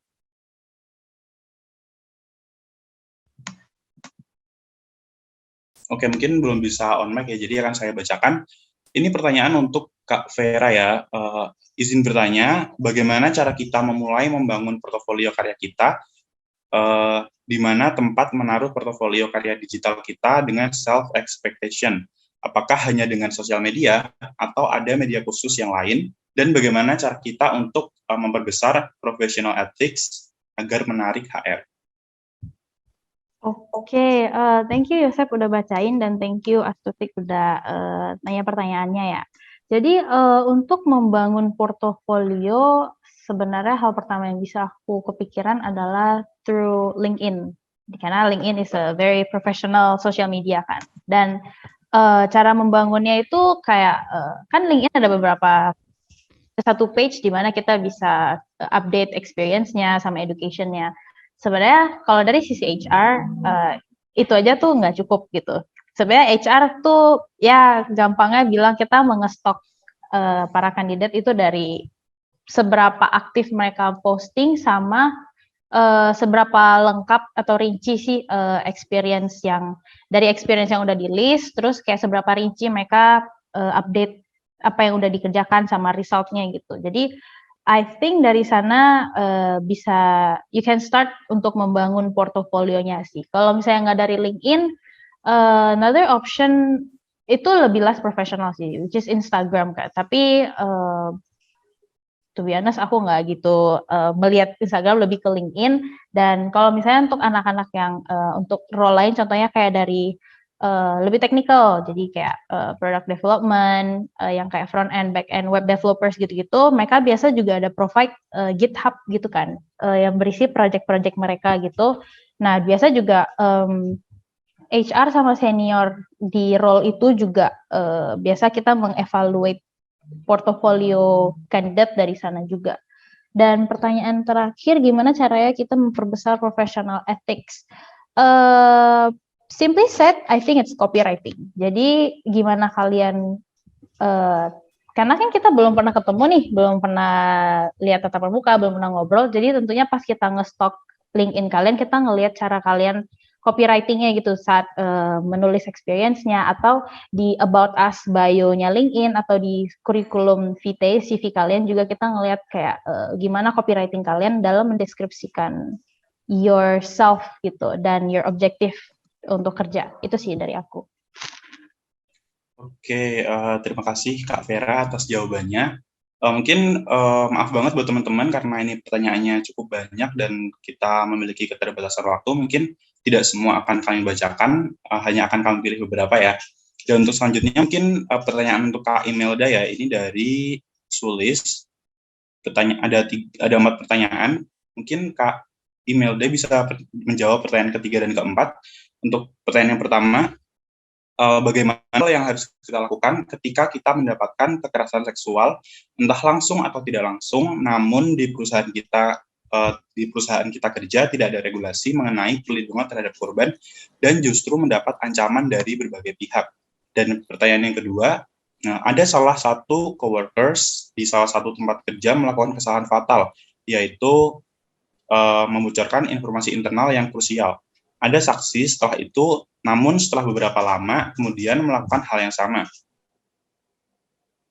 Dari pandangan HR, apakah orang tersebut dapat di-cut atau masih dikasih kesempatan untuk evaluasi? Mungkin ini pertanyaan yang kedua untuk Kak Vera ya nanti. Tapi mungkin Kak Imelda bisa menjawab terlebih dahulu. Ya, kalau misalnya terjadi kekerasan seksual tapi perusahaannya nggak punya peraturan, mungkin kita bisa assess dulu situasinya seperti apa. Yang pertama sih teman-teman bisa cari ally gitu, atau rekan kerja yang bisa dipercaya, atau atasan yang bisa dipercaya, atau kalau dalam konteks HR-nya adalah, maksudnya teman-teman melihat HR adalah orang-orang yang berintegritas yang bisa dipercaya juga, bisa membagikan kisahnya dan meminta dukungan dari rekan-rekan kerja tersebut gitu. Lalu kemudian meskipun nggak ada peraturan secara khusus, nggak ada masalah gitu, tetap kalau bisa dilaporkan gitu, karena memang itu udah menjadi ranah entah itu HR atau people and culture dan sebagainya gitu. Lalu kemudian yang bisa kita lakukan juga berjejaring. Kalau misalnya di perusahaan hanya ada serikat pekerja, itu bisa bergabung. Dan kemudian mungkin bisa menyuarakan keresahan ini gitu, bahwa kenapa di perusahaan tempat kita bekerja nggak ada peraturan khusus gitu. Kalau misalnya satu hari nanti teman-teman udah ada di position of power, mungkin bisa jadi orang yang menginisiasi gitu, bisa menjadi orang yang membawa perubahan di perusahaan itu dan membuat atau mengusulkan peraturan terkait pelecehan seksual di tempat kerja. Kurang lebih itu sih. Oke, terima kasih Kak Imelda. Mungkin pertanyaan yang satunya lagi boleh dijawab oleh Kak Vera.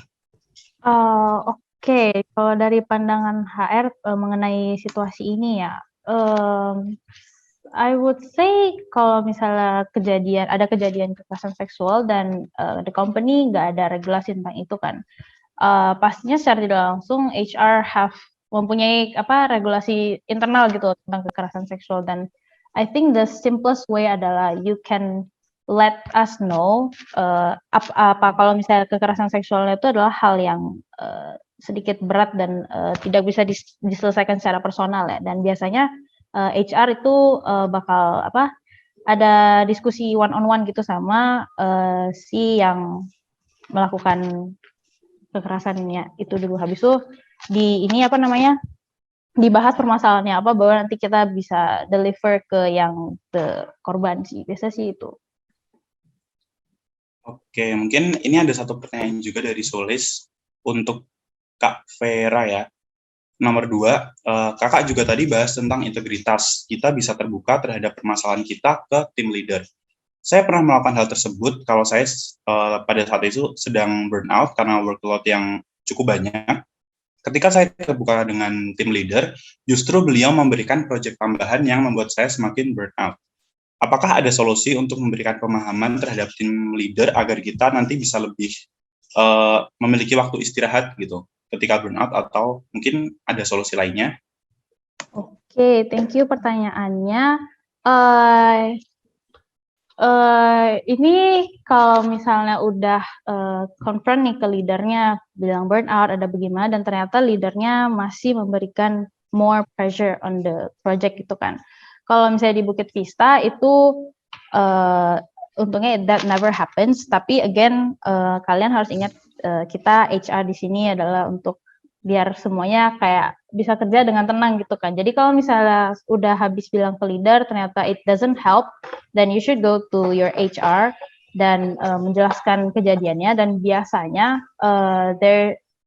ada expectation setting sih di antara leader dan HR mengenai hal ini, dan ya untungnya di Bukit Vista belum pernah terjadi sih. Jadi karena kayak kita semua tahu kita lebih mementingkan kapasitas dan bandwidth masing-masing, jadi lebih ke ini sih pengertian aja gitu kalau di Bukit Vista ya.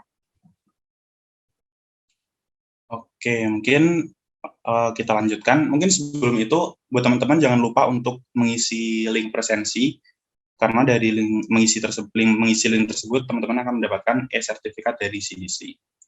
Oke, mungkin pertanyaan selanjutnya ini untuk Kak Imelda ya. Pertanyaan dari Citra Widya. Bagaimana sebenarnya pengetahuan untuk publik di awal tentang batasan pengaduan dengan batasan pencemaran nama baik untuk melindungi diri sejak awal tentang pengaduan pelecehan seksual? Ini kira-kira gimana nih, Kak? Ini maksudnya kemungkinan untuk dilaporkan balik dengan dari ini ya, pencemaran nama baik. Jadi kalau misalnya kita bahas dua ya, kalau di internal perusahaan, Sebenarnya mekanisme pelaporan yang bagus adalah menjaga identitas korban ketika proses investigasi sedang berlangsung gitu. Jadi kerahasiaannya harus dijaga sehingga di tengah-tengah pelaporan tidak ada ancaman balik dari pelaku gitu. Nah, kalau dalam khusus misalnya kasusnya sudah dibawa atau dilaporkan ke kepolisian, terus kemudian ada unsur pidananya, memang mau nggak mau ini adalah risiko gitu. Jadi tuntutan balik pencemaran nama baik ini sesuatu yang memang sering dipakai oleh pelaku, nggak cuma di Indonesia, di mana aja ketika ada kasus kekerasan seksual gitu. Jadi karena itu memang sebelum melaporkan ke kepolisian gitu, sebelum masuk ke jalur hukum, biasanya kami sarankan untuk rekan-rekan penyintas untuk benar-benar mempersiapkan diri. Kalau bisa mendapatkan pendampingan hukum dan psikologis yang kuat, baru maju ke jalur hukum gitu, karena akan selalu ada risiko gitu. Mungkin salah satu tips yang juga perlu diperhitungkan adalah hati-hati kalau misalnya membagikan kisah atau pengalaman pelecehan seksual di tempat kerja di media sosial gitu, karena salah satu yang sering dipakai oleh pelaku itu kan UU ITE, dan itu kan sebenarnya rancu banget ya UU ITE. Jadi teman-teman hati banget kalau mau spill dan sebagainya, jangan sembarangan gitu. Kalau bisa spill di media sosial itu adalah resource terakhir gitu. Kalau misalnya memang benar-benar desperate, udah coba kesana kemari nggak ada, mungkin resource terakhirnya itu adalah spill, karena ya sadly memang di Indonesia ada beberapa kasus yang baru diperhitungkan, baru dianggap serius oleh kepolisian ketika menjadi viral gitu. Tapi kalau bisa ya hati-hati banget gitu kalau untuk membagikan pengalaman di media sosial, karena bisa jadi bumerang gitu. Oke, harus hati-hati ya biar kita jadi korban, nggak jadi korban lagi gitu. Oke, mungkin ini selanjutnya untuk Kak Vera dari Devi Putri Fajar. Izin bertanya Kak, apabila orangnya lebih spontanitas dalam mengerjakan sesuatu tanpa adanya jadwal, namun etos kerjanya tinggi, apakah bisa disebut efektif juga? Ataukah ada opsi lain untuk mengatasi peraturan jadwal tersebut bagi orang yang cenderung spontanitas dalam bekerja? Terima kasih. Oke, apabila orangnya lebih spontan dalam mengerjakan sesuatu tanpa adanya jadwal ya.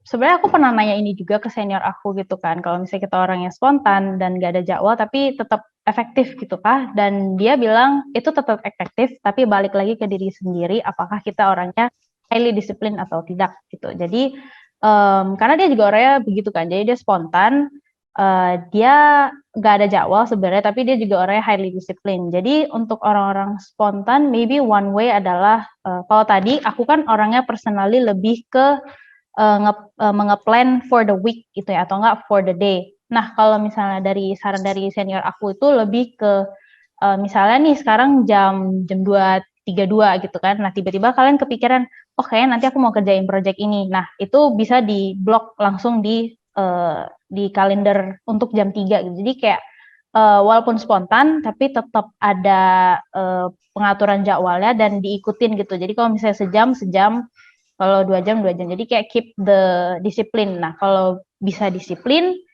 itu baru bisa dibilang efektif. Karena kalau misalnya spontan dan nggak ada dijadwalin secara spontan juga, nanti at the end of the day itu kayak kita jadi kayak mikir balik gitu, kayak apa ya yang udah aku kerjain hari ini gitu, dan ngerasanya jadi nggak efektif karena kita nggak keep it documented gitu. Itu sih dari aku.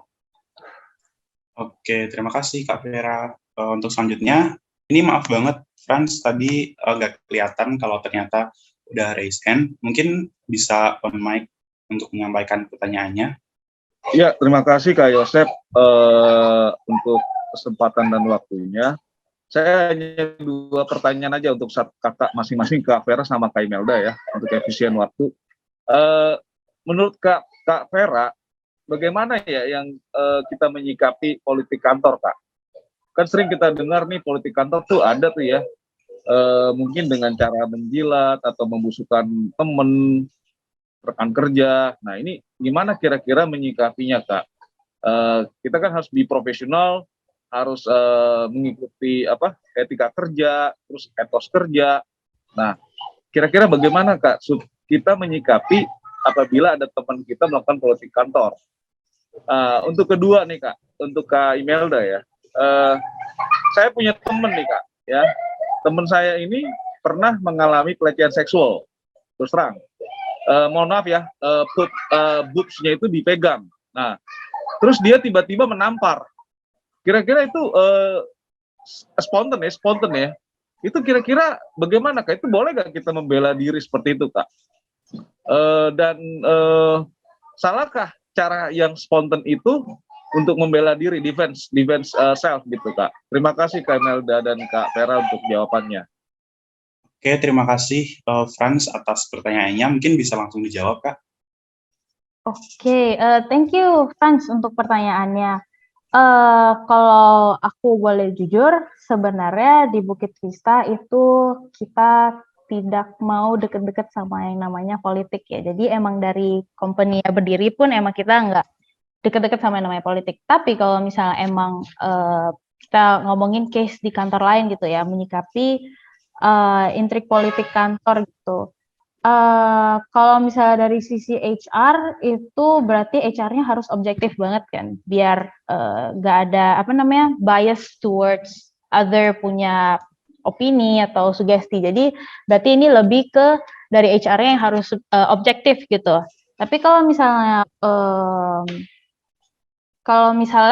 baru awal-awal, ini awal-awal company-nya baru berdiri gitu, kalau bisa sih dari awal culture-nya adalah be transparent dan tidak begitu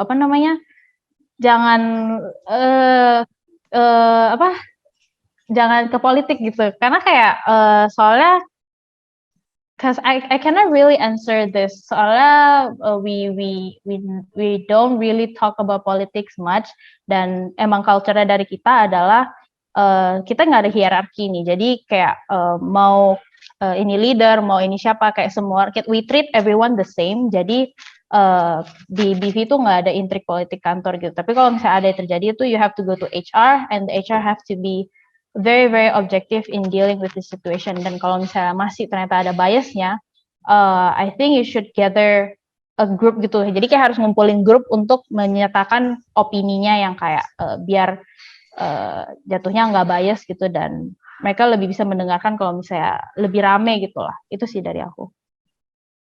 Oke, boleh nanggapin. Maksud saya gini, politik kantor itu adalah ya mohon maaf ya kan, kita juga pernah dengar ya ada seni menjilat ya, seni menjilat bos gitu kan. Nah, politik kantor ini dalam arti bukan politik umum ya, maksudnya politik negara atau apa, bukan. Politik kantor tuh ya ada sisi menjilatnya, namun dia performance-nya rendah gitu. Cuma karena dia pinter menjilat dan juga tanda kutip membusuki temen, akhirnya dia naik gitu, Kak. Itu gimana? Itu yang maksud saya, Kak. Politik kantor bukan politik gitu, Kak. Oke. Salah satunya adalah kalau menjilat berarti dari kata-kata yang tidak ada evidence atau nggak ada dokumentasinya kan. Tapi kalau misalnya dari Bukit Vista itu kenapa menjilat itu tidak berhasil, karena kita semua mau promosi atau apa segala macam tuh balik lagi ke ini target. Jadi kita ada yang namanya PR sama SLA kan. Jadi dari performance di sana itulah yang baru bisa menentukan orang misalnya mau dipromosi atau kayak mereka berhak untuk dapat naik gaji atau begitunya. Jadi menjilat itu it won't work in our company sih. Gitu. Oke, ini tanggapan terakhir nih, Kak, tanggapan nih. Menurut Kakak boleh gak kita menjilat, tanda kutip ya, menjilat, tapi kita disupport oleh bukti kerja, target. Itu kira-kira bisa gak? Boleh, etiknya boleh gak gitu, Kak? Tujuan menjilatnya apa dulu kalau misalnya performance kerjanya udah bagus? Naik karir gitu, Kak.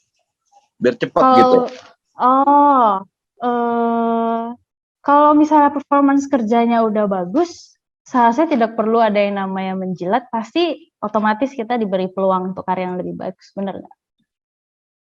Jadi sebenarnya nggak perlu melakukan hal-hal yang itu, karena yang kayak itu tuh juga nggak bagus karena kayak orang-orang juga pasti ngelihatnya kayak they're not doing it for real gitu, kayak nggak asli lah gitu. Jadi sebenarnya tidak disarankan etika menjilat begitu, karena kayak kalau misalnya nih kerja kalian bagus, performa bagus, tapi etikanya rendah, tapi kalian dikasih posisi yang lebih tinggi, ujung-ujungnya bakal backfire ke diri sendiri lagi. Soalnya kayak kalian nggak punya etika yang bagus dan ujung-ujungnya ya itu membebankan diri sendiri gitu. Itu sih. Oke, baik Kak. Terima kasih Kak penjelasannya Kak Vera. Oke, mungkin bisa dilanjutkan Kak Imelda. Oke, untuk tadi respon self defense, sebenarnya kalau misalnya ditanya boleh atau enggak, tergantung konteks dan situasi, balik lagi ya tiap-tiap kasus gitu. Jadi tadi kan saya sempat singgung gitu dalam kalau ingin melakukan sesuatu yang bentuknya intervensi atau melawan, kita mesti assessment dulu, kita harus lihat dulu. Sebenarnya kalau ditanya boleh atau enggak ya kadang-kadang sah-sah aja gitu kalau misalnya dia balas secara fisikal. Cuma mungkin in general kami tidak menyarankan untuk melawan kekerasan dengan kekerasan lagi gitu. Cuman kan cara orang memproses trauma berbeda gitu. Bisa aja dia sakit shocknya dan kemudian dia membalas dengan cara fisikal seperti itu. Nah, tetapi sebenarnya prinsip utama dari self defense itu sendiri kan adalah melindungi diri gitu. Jadi sebenarnya mungkin beberapa hal yang lebih mudah untuk dilakukan adalah misalnya kabur atau lari. Lalu kemudian secara verbal bisa berteriak atau minta pertolongan gitu. Sebenarnya beberapa hal itu terbukti lebih efektif gitu dibanding misalnya melawan langsung gitu. Karena kadang-kadang juga melawan langsung pada kejadian justru membuat pelaku semakin marah dan kemudian bisa membuat situasinya menjadi semakin berbahaya gitu. Jadi yang selalu kami upayakan adalah teman-teman kalau bisa assessment dulu. Mungkin susah sih karena pastinya ketika sesuatu terjadi mungkin ada reaksi spontan dan sebagainya. Tapi kalau bisa kita selamatin diri kita gitu, karena di beberapa kejadian justru pelaku menjadi semakin marah dan kemudian itu jadi escalate ke bentuk kekerasan seksual yang lebih parah ataupun kekerasan fisik lainnya gitu. Oke, Franz, apakah sudah menjawab? Oke Kak, cuman maksud saya biar ada efek jerahnya gitu Kak. Jadi tidak terulang lagi, especially to my friend ya. Tidak terulang lagi dan juga dia nggak begitu juga ke yang lain gitu. Teman-teman maksudnya wanita ya, kamu Hawa tidak melakukan hal yang terulang. Nah, oke itu aja Kak. Terima kasih Kak. Saya rasa ada banyak cara lain untuk membuat orang itu jerah ya. Misalnya kita bisa name and shame. Kita bisa kasih sanksi sosial bareng-bareng. Yang menurut saya kalau saya sebagai pelaku ya saya bakalan lebih jerah ketika saya mendapatkan sanksi sosial misalnya dari teman satu fakultas semuanya musuhin saya dan gak mau berurusan sama saya ketimbang misalnya saya ditampar gitu. Oke. Kan ya. Apakah sudah menjawab, Franz? Sudah cukup? Oke, sudah Kak Yosef. Thank you, Kak. Oke, terima kasih atas pertanyaannya. Mungkin ini pertanyaan yang terakhir ya, karena kita memiliki keterbatasan waktu, jadi tidak semua pertanyaan bisa kita bacakan. Dari Alvina Mayang. Ini sepertinya pertanyaan untuk Kak Imelda ya. Yang pertama, penyelesaian apa yang dilakukan selain pendampingan hukum dan pemulihan psikis bagi korban? Dan yang kedua, apakah pikiran seksual yang ditujukan bagi seseorang juga termasuk dalam pelecehan seksual? Mungkin bisa jawab Kak Imelda. Penyelesaiannya kalau dilaporkan di internal perusahaan tentunya kita berharap dari pihak perusahaan bisa memberikan sanksi yang tegas ya kepada pelaku tanpa melihat jabatan atau kekuasaan yang dipegang pelaku. Lalu kemudian yang disebutkan oleh Mayang sebenarnya salah satu yang paling penting yaitu pemulihan psikis bagi korban gitu, karena tentu aja korban itu butuh dampingan psikologis, kadang-kadang butuh waktu, mungkin dia butuh cuti untuk bisa kembali produktif lagi gitu. Lalu kemudian apakah pikiran seksual yang ditujukan pada seorang itu nggak termasuk pelecehan seksual, kan itu ada di pikirannya doang. kan tadi ada unsur pelecehan itu adalah ketika itu terjadi kepada seseorang tanpa persetujuannya. Jadi yang sifatnya udah menyerang gitu. Jadi kalau hanya di pikiran belum termasuk pelecehan seksual. Oke, jadi satu kata penting atau satu kata kunci yang menjadi hal dari kekerasan seksual itu adalah consent ya Kak, atau persetujuan dari korban itu sendiri. Oke, sepertinya cukup sekian dulu diskusinya teman-teman. Terima kasih buat teman-teman yang sudah aktif di sini, dan maaf banget buat teman-teman yang pertanyaannya belum bisa kami jawab karena keterbatasan waktu. Mungkin bisa kita lanjutkan di lain kesempatan ya. Dan sekali lagi saya ingatkan untuk teman-teman jangan lupa untuk mengisi presensi ya. Lalu selanjutnya akan saya sampaikan secara sekilas rangkuman materi yang telah kita simak dari kedua pembicara kita, yaitu Kak Vera dan Kak Imelda. Yang pertama, terkait etika kerja, terdapat 6 aspek yang bisa dikonsiderasi sebagai orang yang memiliki etika kerja yang baik. Yang pertama ada integrity atau integritas, yang mengacu pada komitmen pekerja untuk menegakkan prinsip moral dalam kondisi apapun. Yang kedua ada honesty atau kejujuran, atau jujur dalam hal sekecil apapun. Yang ketiga ada loyalty atau loyalitas, yaitu kesetiaan dalam tanggung jawab yang dimiliki. Yang keempat ada respect atau rasa hormat, yaitu menunjukkan rasa hormat terhadap orang sekitar. Yang kelima ada selflessness atau tidak mementingkan diri sendiri atau saling membantu satu sama lain. Dan yang terakhir ada responsibility atau bertanggung jawab terhadap apa yang dikerjakan.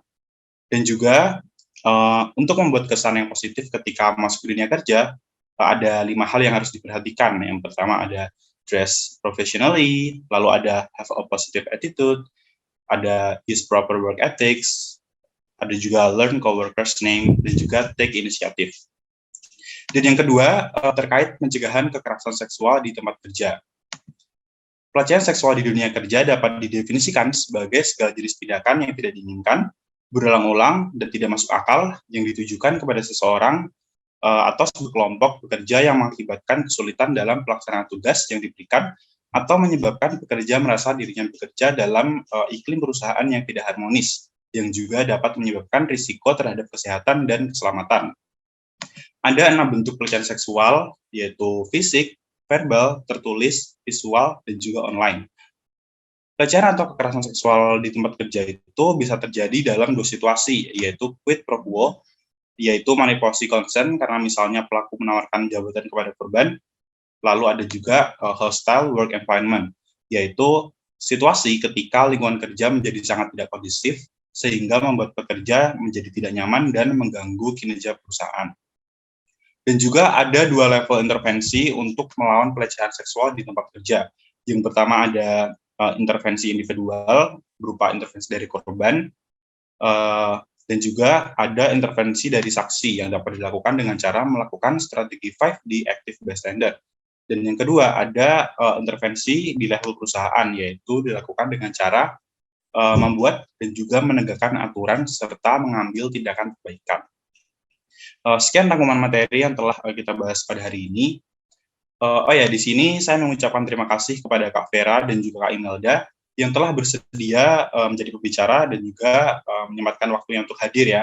Dan mungkin saya boleh minta tolong ke Kak Vera dan Kak Imelda untuk memilih masing-masing satu penanya terbaik dari para peserta yang tadi sudah menyampaikan pertanyaannya untuk mendapatkan e-wallet. Dari Kak Vera dulu, kira-kira memilih siapa Kak?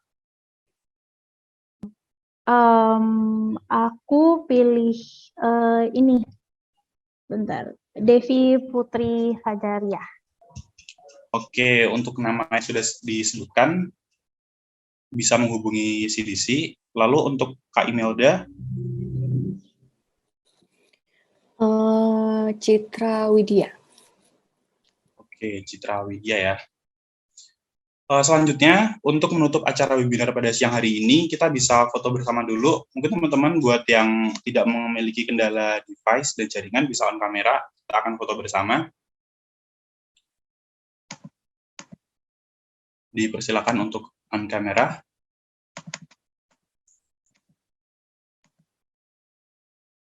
Masih kita tunggu. Dipersilakan teman-teman. Oke, sepertinya tidak ada lagi yang ingin on kamera, jadi Mungkin dari teman-teman CDC bisa dibantu untuk memberi aba-aba. Oke, teman-teman yang memungkinkan untuk menyalakan kamera, silahkan menyalakan kamera karena akan foto bersama ya, gitu ya. 2 kali hitungan, 1 sampai 3, 2 kali. Saya mulai, 1, 2, 3. Sekali lagi, 1, 2, 3. Terima kasih teman-teman. Oke, terima kasih juga Mbak Arisa. Sekali lagi, terima kasih banget buat Kak Vera dan Kak Imelda yang telah menyempatkan waktunya untuk menjadi pembicara kita hari ini. Dan juga terima kasih untuk teman-teman peserta yang sudah hadir dan aktif di sesi webinar hari ini. Jangan lupa untuk mengisi form presensi karena penting untuk mendapatkan e-sertifikat dari CDC. Saya Yosef, selaku moderator pada webinar siang hari ini, mohon izin untuk undur diri. Dan juga saya mewakili CDC Fispol UGM, mohon maaf jika terdapat kendala dan kekurangan selama webinar ini berlangsung. Sampai jumpa di Internship Preparation Series selanjutnya. Selamat siang teman-teman. Selamat siang, makasih CDC Fispol UGM.